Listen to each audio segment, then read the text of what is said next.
कुछ चीजें सिर्फ एक बार ही समझ आती हैं। एक ऐसा इंसान जिसका गुस्सा खौफ से भी तेज है, एक शहर जो हर रात छुपा रहा है, और एक ऐसा मिशन जो कि सिर्फ एक ही रास्ते पर खत्म होगा, एक्सट्रीम एक्शन या फिर पूरा का पूरा डिस्ट्रक्शन। क्योंकि ये जनरी आपको हिलाकर रख देगी। जी हाँ, तो आज हम एक्सप्लेन करने वाले हैं बागी 4 मूवी को। तो मूवी शुरू होती है और मूवी के शुरुआत में हम रोनी को देखते हैं जिसकी गाड़ी को एक ट्रक टक्कर मार देता है। इस भयानक से एक्सीडेंट में रोनी की गाड़ी सीधा रेलवे ट्रैक पर जाकर गिरती है और रोनी के सामने ट्रेन के रूप में उसका अंत आ रहा था जो कि धीरे धीरे उसके पास बढ़ रहा था। लेकिन रोनी इस आती हुई मौत से डरता नहीं है बल्कि वहीं पर हंसने लगता है ताकि वो मौत का इंतजार कर रहा था। रोनी यहाँ पर बचने की कोशिश नहीं कर रहा था बल्कि जानबूझकर अपने आप को मारने की कोशिश कर रहा था। लेकिन तभी यहाँ पर कोई बंदा आता है जो कि उसकी जान बचा लेता है और उसको अब यहाँ से हॉस्पिटल लेकर जाया जाता है जहाँ पर उसका इलाज चलता है। और डॉक्टर के काफी कोशिश करने के बाद भी वो मर रहा था, लेकिन फिर भी किसी तरीके से वो बच जाता है। लेकिन इसकी वजह से वो कोमा में भी चला गया था। रोनी का भाई जिसका नाम जीतू है वो हर पल उसके साथ रहता है और फाइनली 7 महीने बाद उसको होश आ जाता है। वो पूरे के पूरे 7 महीने के बाद कोमा से बाहर आ चुका था। रोनी होश में आने के बाद ही अलीसा को बहुत ही याद करता है क्योंकि अलीसा उसकी गर्लफ्रेंड थी और अलीसा की मौत उसी कार एक्सीडेंट में हो गई जिसमें कि रोनी एक रेलवे ट्रैक पर जा चुका था। और रोनी ट्रैक पर अपने आप को खत्म इसीलिए करना चाहता था क्योंकि उसकी लाइफ पार्टनर अब उसके साथ नहीं थी, वो उस एक्सीडेंट में मर गई थी। रोनी अपनी पुरानी मेमोरीज को याद कर कर काफी रोता है क्योंकि उसकी सारी की सारी मेमोरी उसकी गर्लफ्रेंड से जुड़ी हुई थी। रोनी हॉस्पिटल के कमरे से बाहर निकलता है तो वो एक डेड बॉडी को जाते हुए देखता है जो कि एक बूढ़े आदमी की थी और उस बूढ़े आदमी के फैमिली वाले यहाँ पर काफी रो रहे थे और उस बंदे को याद कर रहे थे जो कि अब मर चुका है। लेकिन यहाँ पर इन सब के बीच में रोनी बहुत ही तेज तेज से हंसने लगता है और कहता है कि तुम सब बेवकूफ हो जो कि रो रहे हो। तुम सभी को यहाँ पर हंसना चाहिए, नाचना चाहिए और काफी खुशी मनानी चाहिए। रोते तो उसकी मौत पे है जो कि जवान हो, ये तो बूढ़ा है। अगर ये बीमारी से नहीं जाता तो किसी न किसी तरीके से चला ही जाता, तो आखिर तुम रो क्यों रहे हो। अब जहाँ पर एक तरफ सभी लोग रोकर अपना दुख जाहिर कर रहे थे, वहाँ पर रोनी के हंसने की वजह से सभी लोग उस पर अटैक कर कर उसको मारने की कोशिश करते हैं क्योंकि सभी लोगों को किसी के खोने का गम था। लेकिन यहाँ पर रोनी उल्टा ही इन सभी को मारने लगता है और इन सभी को काफी बुरी तरीके से मारकर इन सभी की हड्डियां वगैरह तोड़ देता है। और ऊपर से ये सभी चीजें इसका भाई भी देख रहा था। लेकिन उसके भाई के रिएक्शन से हमें पता चलता है कि ये तो रोनी का रोज का काम है। उसका भाई यहाँ पर बीच में उसको रोकने के लिए नहीं आता है। अब जीतू रोनी को लेकर साइकेट्रिक के पास पहुंचता है और वहाँ पर उसकी बात करवाता है जहाँ पर डॉक्टर बताते हैं कि रोनी को हेलुसिनेशंस आ रहे हैं क्योंकि कल जो वो फाइट कर रहा था वो किसी आदमी से नहीं बल्कि अपने आप में ही फाइट कर रहा था। वहाँ पर कोई आदमी मौजूद था ही नहीं। अब इन सब चीजों के बाद से रोनी अपने पर बिल्कुल भी ध्यान नहीं देता है। वो अपने हेलुसिनेशंस की दुनिया में ही जीता रहता है। वो अपने हुलिये, कपड़े या फिर घर के ऊपर ध्यान नहीं दे रहा था। तभी जीतू उसको वीडियो भेजता है जिसमें कि वो अकेले ही फाइट कर रहा था। अब रोनी उस वीडियो को देखता है तो कहीं ना कहीं उसको भी लग रहा था कि ये सब गलत हो रहा है, लेकिन फिर भी वो इन सभी को टालता रहता है और हर समय अलीसा के बारे में बातें करता है और उसके कवर वगैरह पर जाकर काफी रोता है। लेकिन अजीब बात यह है कि जिस कवर पे वो रोता है वो अलीसा की है ही नहीं और ना ही अलीसा नाम की कोई लड़की एग्जिस्ट भी करती है। अब रोनी अपने घर पर पहुंचता है तो उसके भाई ने उसके लिए एक लड़की भेजी थी ताकि उसका कुछ गम दूर हो सके। लेकिन रोनी ओलिविया से अपना घर साफ करवाने लगता है जिसके बाद दोनों बैठकर काफी गप्पे मारते हैं। और फिर रोनी अलीसा के साथ जहाँ पर भी घूमा करता था वो उन सभी जगह को ओलिविया को बताता है और वहाँ पर उसको घुमाने के लिए भी लेकर जाता है। अब जहाँ जहाँ पर ओलिविया जा रही थी वहाँ पर वो अलीसा की जगह अपने आप को ही इमेजिन करने लगती है। यानी कि अब ओलिविया धीरे धीरे रोनी से प्यार करने लगी थी। अब यहाँ पर सडनली रोनी को याद आता है कि अलीसा के साथ उसके फोन में कई सारी फोटोज थी और साथ ही उसके घर में कई सारे फोटो फ्रेम के अंदर अलीसा थी। वो अपने घर जाता है और सारे फोटो फ्रेम को ढूंढने लगता है लेकिन वहाँ पर अलीसा नाम की कोई भी लड़की नहीं दिखती है बल्कि उसके जगह उसका भाई था और उसके फोन में कोई भी फोटो वगैरह अलीसा की थी ही नहीं। जिसके बाद वो अपने भाई पर काफी गुस्सा हो जाता है और उसको अपने घर बुलाकर उसके ऊपर ऊपर काफी चिल्लाता है और सामान वगैरह को भी काफी तोड़ता फोड़ता है, जिस पर जीतू उसको काफी समझाता है कि ये सिर्फ तुम्हारा हेलोसिनेशन है, अलीसा नाम की कोई लड़की है ही नहीं। अब इनके घर में इतने ज्यादा चिल्लाने की वजह से इनके पड़ोसी पुलिस को कंप्लेन कर देते हैं और यहाँ पर पुलिस वाले भी आ जाते हैं, जो कि रोनी को पकड़ने की कोशिश करते हैं, लेकिन रोनी उल्टा इन्हीं को मारने लगता है, जिसकी वजह से ये रोनी को अरेस्ट कर पुलिस स्टेशन ले जाते हैं। अब जीतू पुलिस स्टेशन जाता है और वहाँ के एसीपी को सभी चीजें समझाता है कि यहाँ पर रोनी के साथ ये सब चीजें चल रही हैं। इधर रोनी अभी भी काफी गुस्सा था और अपनी हथकड़ियां वगैरह तोड़ दिया था और सभी को मारने की कोशिश कर रहा था, जिस पर एसीपी उसको शांत करवाता है और उसकी सारी बात उसको बताने के लिए बोलता है, जिस पर वो अलीसा के बारे में सारी की सारी चीजें एसीपी को बताता है और उसके कब्र के बारे में भी उसको बताता है कि वो अब मर चुकी है। अब ये सारे लोग अलीसा की कब्र के पास जाते हैं, लेकिन वहाँ पर अलीसा का नहीं बल्कि किसी और लड़की का नाम लिखा रहता है, यानी कि ये कब्र अलीसा का नहीं बल्कि किसी और लड़की का है, जिसको देखकर रोनी हैरान हो जाता है और वहाँ पर पास में किसी लेडी को बुलाकर उससे उसके बारे में पूछता है कि ये कब्र तो अलीसा की थी, लेकिन अब यहाँ पर किसी और का नाम लिखा है। इस पर वो लड़की बताती है कि ये अलीसा की नहीं बल्कि जिसका नाम लिखा है उसी की ही कब्र है और वो मेरी बहन है। अब इस चीज को सुनने के बाद रोनी अपने आपे को खो देता है और वहाँ से भागने लगता है। एसीपी भी उसको नहीं रोकता है, एसीपी भी उसको जाने देता है ताकि वो खुद ही अपनी सच्चाई को देख ले और उसको रियलाइज हो कि वो गलत है। अब यहाँ से हम रोनी के पास्ट लाइफ के बारे में देखते हैं। रोनी एक मरीन है और वो काफी अच्छा फाइटर भी है। वो अपनी ड्यूटी के बाद भी जब भी नॉर्मल लाइफ में कुछ गलत होता है तो वो उसमें इन्वॉल्व जरूर से होता है और किसी भी बंदे से उलझकर उनसे फाइट करने लगता है। और ऐसी एक फाइट में उसकी मुलाकात उसकी गर्लफ्रेंड से होती है, यानी उसकी मुलाकात अलीसा से होती है और रोनी गलती से उसके फोन को भी तोड़ देता है। अब यहाँ पर गलती तो वैसे अलीसा की ही थी, लेकिन फिर भी रोनी उसको अपना फोन देता है ताकि वो कुछ टाइम तक उसको यूज कर सके। अब अलीसा अपनी बहन कैथरीन से भी उसको मिलवाती है, जो कि एक फर्स्ट होम चलाती है, यानी एक घायलों वगैरह का इलाज वगैरह करती है और उन सभी को मेडिकल सपोर्ट देती है। लेकिन कैथरीन को कुछ खास बॉयज पसंद नहीं है और वो रोनी को भी अपनी बहन से दूर रहने के लिए बोलती है। अब कुछ दिनों के बाद अलीसा का फोन भी ठीक हो जाता है और रोनी उसको वापस करने के लिए कहीं पर बुलाता है, लेकिन यहाँ पर कुछ गुंडे रोनी से अपना बदला लेने के लिए पहुंच जाते हैं और रोनी के साथ फाइट करने लगते हैं और रोनी भी इन सभी से फाइट बैक कर इन सभी को मारता है और खुद ही हॉस्पिटल भी लेकर जाता है। लेकिन उसको हॉस्पिटल के अंदर अलीसा दिखती है। असल में अलीसा एक डॉक्टर है और वो इसी हॉस्पिटल के अंदर काम करती है। अब इसके साथ ही अलीसा की लव स्टोरी चालू हो जाती है और वो अलीसा को कहीं पर बात करने के लिए बुलाता है और यहाँ पर वो अपने दिल की बात उसको कहने ही वाला था, लेकिन तभी वो देखता है कि कहीं पर फायरिंग हो रही है और दो गुट आपस में लड़ रहे हैं। वो जल्दी से वहाँ पर जाता है और इन सभी फायरिंग वगैरह को स्टॉप वगैरह कर इन सभी गुंडों को पकड़ा देता है। अब यहाँ पर अलीसा रोनी को और भी ज्यादा पसंद करने लगती है और ये दोनों काफी करीब आ जाते हैं। इसके बाद यहाँ पर सीन कट होता है और ये स्टोरी आती है प्रेजेंट में, जहाँ पर एसीपी को उसकी सारी की सारी स्टोरी पता थी और जहाँ पर उसका उसके गर्लफ्रेंड के साथ एक्सीडेंट हुआ था वहाँ पर एक टोल था, इसीलिए उस सभी को लेकर उस टोल के पास पहुँचता है और उसकी सीसीटीवी फुटेज वहाँ से निकलवाने लगता है। अब उस फुटेज में सभी लोग देखते हैं तो वहाँ पर रोनी बिल्कुल ही अकेला था, उसकी गाड़ी में कोई भी लड़की थी ही नहीं। तो यहाँ पर इस चीज को देखकर रोनी को काफी गुस्सा आता है। इसके बाद वो जितने भी सबूत देने की कोशिश करता है सारे के सारे सबूत फर्जी हो जाते हैं, यानी कि किसी भी सबूत के अंदर अलीसा का कोई भी नामो निशान था ही नहीं। तभी रोड पर अचानक से उसकी नजर एक औरत पर पड़ती है और ये और कोई नहीं बल्कि कैथरीन थी।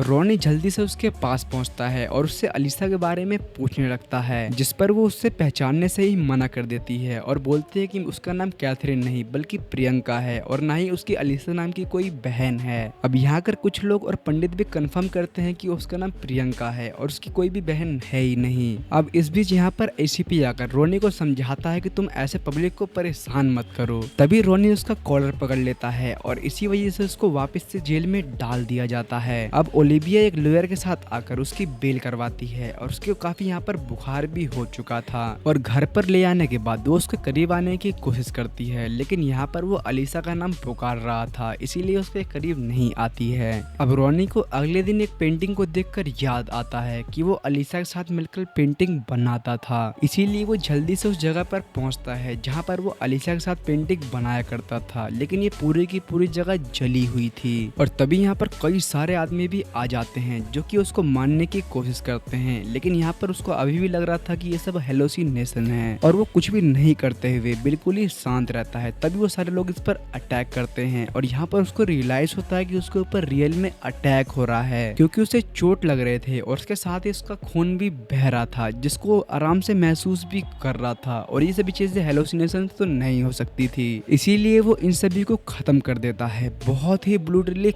खत्म कर देता है। अब इन सभी फाइट के बाद उसको एक जला हुआ पेज मिलता है और उसके अंदर अलीसा के साथ उसकी पेंटिंग बनी हुई थी, जिसको वो कंफर्म करने के लिए उनमें से एक जिंदा आदमी को उठाता है और उसको फोटो दिखाते हुए उसके बारे में पूछता है। अब वो बंदा भी उसको बताता है कि अलीसा असल में है और इसके अंदर अलीसा की ही फोटो लगी हुई है। अब वो यहाँ पर सोच में पड़ जाता है कि आखिर वो कितना पावरफुल बंदा होगा जिसने कि सारे के सारे लोगों को खरीद रखा है और कितने ही पैसे देकर अलीसा के वजूद को भी खत्म करने की कोशिश कर रहा है। इसके साथ ही वो उस फोटो को दिखाने के लिए जीतू के घर पर पहुंचता है, लेकिन यहाँ पर उसके कवर्ड में वो देखता है कि कई सारे पैसे रखे हुए हैं और साथ में कुछ गन्स भी रखी हुई हैं, जिससे कि उसको रियलाइज होता है कि उसका भाई भी इन सभी चीजों में मिला हुआ है। अब वो जीतू को फोन करने का ट्राई करता है, लेकिन जीतू फोन नहीं उठा रहा था और वो उसके बाद मैसेज में जीतू को जान से मारने की धमकी देता है। अब इसके बाद वो जीतू को ढूंढने के लिए वहाँ से निकल जाता है और लकीली जीतू उसको मिल भी जाता है, लेकिन जीतू एक पेड़ के ऊपर फांसी की फॉर्म में लगा हुआ था। जैसे ही वो उसके पास पहुंचता है वैसे कोई बंदे उसको फांसी लगा देते हैं, लेकिन फिर भी वो किसी तरीके से उसको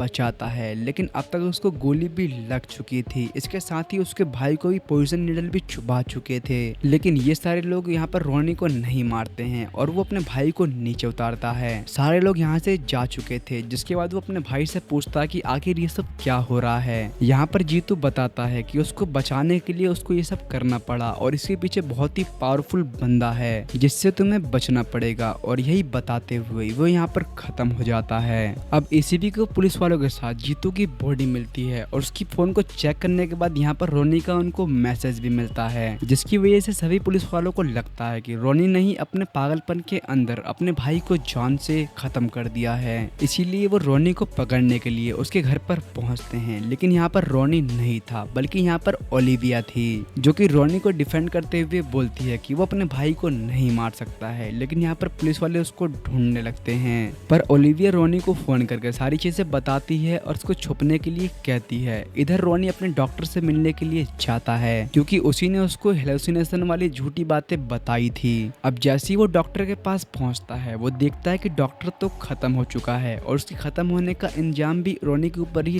लगने वाला है। फिर वो किसी तरीके से पंडित के बहाने कैथरीन को बुलाता है और उसके चारों तरफ आग लगाकर उससे सच्चाई पूछने लगता है, जिस पर वो सारी की सारी सच्चाई उसको बता देती है। और यहाँ पर वो उसको सारी सच्चाई बताते हुए ये भी बोलती है कि वो बहुत ही पावरफुल बंदा है, क्योंकि उसने कहा था कि जिन बच्चों को वो पालती है वो उन सभी के साथ साथ उनके पूरे के पूरे खानदान को भी जान से खत्म कर देगा। अब यहाँ पर वो ये सब बता ही रही थी, तब यहाँ पर कुछ गुंडे भी पहुंच जाते हैं जो कि कैथरीन को मारने के लिए यहाँ पर आए हुए थे, लेकिन रोनी उन सभी से फाइट कर यहाँ पर कैथरीन को बचा लेता है। पर ये सभी यहाँ से भाग जाते हैं, लेकिन एक बंदे का फोन यहाँ पर छूट जाता है। अब उस फोन में चेक करने के बाद यहाँ पर उसको कई सारी ओलिविया की मिस कॉल्स दिखती है, जिसकी वजह से कंफर्म हो जाता है कि ओलिविया इन सभी से मिली हुई है। अब रोनी बहुत ही गुस्से में सीधा ओलिविया के पास पहुंचता है और उससे सच्चाई पूछने लगता है, जिस पर ओलिविया बताती है कि ये सच है कि वो इन सभी से मिली हुई है, लेकिन वो अब यहाँ पर बदल चुकी है। अब इनकी बात चल ही रही थी, तभी यहाँ पर कई सारे गुंडे भी पहुंच जाते हैं जो कि इन दोनों को मारने की कोशिश करते हैं, लेकिन इस फाइट में रोनी तो बच जाता है, पर ओलिविया उसकी जान बचाते बचाते मारी जाती है। लेकिन मरते हुए वो रोनी को बोलती है कि अभी भी अलीसा जिंदा है। इसके बाद यहाँ पर सीन कट होता है और हम अलीसा को देखते हैं, जो कि यहाँ के मेन विलन के हाथों पर पकड़ी गई है। यहाँ के मेन विलन का नाम है चाको, जो कि अलीसा को यहाँ पर कैद करे हुए हैं। यहाँ पर चाको अलीसा के साथ शादी करना चाहता था, लेकिन किसी कारण की वजह से वो अभी तक उससे शादी नहीं किया था। अब हमें यहाँ पर चाको की गर्लफ्रेंड के बारे में बताया जाता है, जो कि सेम अलीसा की तरह तरह ही दिखती थी, लेकिन इन दोनों में फर्क ये था कि वो भी एक गैंगस्टर थी और वो बहुत ही ब्रूटली लोगों को भी खत्म करती थी। अब चाको और उसके बीच में एज का डिफरेंट तो बहुत था, लेकिन फिर भी वो उससे प्यार करती थी और चाको से शादी करना चाहती थी। ये दोनों आपस में शादी करना चाहते थे और ये दोनों शादी करते भी हैं। जहाँ पर इनकी वेडिंग होती है वहाँ पर कई सारे गुंडे पहुँच जाते हैं और इनकी शादी से पहले ही इन दोनों के ऊपर अटैक कर देते हैं। यहाँ पर ये सक्सेसफुली इन सभी को जान से तो मार देते हैं, लेकिन फिर भी यहाँ पर उसकी जान चली जाती है और यही रीजन है कि वो गॉड के पास जाता है और उनसे कहता है कि तुम मेरी गर्लफ्रेंड को वापस भेज दो, नहीं तो मैं इस पूरी की पूरी दुनिया को खत्म कर दूंगा। अब यहाँ पर वो जीसस के सामने ये सभी चीजें बोल रहा था। इसके अगले सीन में हम रोनी और अलीसा को देखते हैं जो कि आपस में पहली बार मिले थे और ये वही टाइम था जब अलीसा का फोन उसके हाथ से टूटा था। अब यहाँ पर हमें दिखाया जाता है कि इन दोनों के बीच यहाँ पर चाको भी था जिसने अलीसा को देख लिया था और इसीलिए जो भी अलीसा के पास आने की कोशिश करता था वो उन सभी को जान से खत्म कर देता था। और कुछ टाइम के बाद उसी ने ट्रक से इन दोनों का एक्सीडेंट करवाया था जिसमें कि रोनी को लगता था कि उसकी गर्लफ्रेंड जा चुकी है, लेकिन चाको ने अलीसा को बचा लिया था और वहीं पर रोनी भी किसी तरीके से बच गया। अब अलीसा ने चाको से शादी करने के बीच में एक शर्त रखी थी कि रोनी 1 साल के अंदर उसको ढूंढ लेगा, अगर वो ऐसा नहीं कर पाया तो वो उससे शादी कर लेगी। लेकिन रोनी के 7 महीने तो कोमा के अंदर बीत चुके थे और बचे 3 महीने में ये सारा इंसिडेंट उसके साथ हो गया।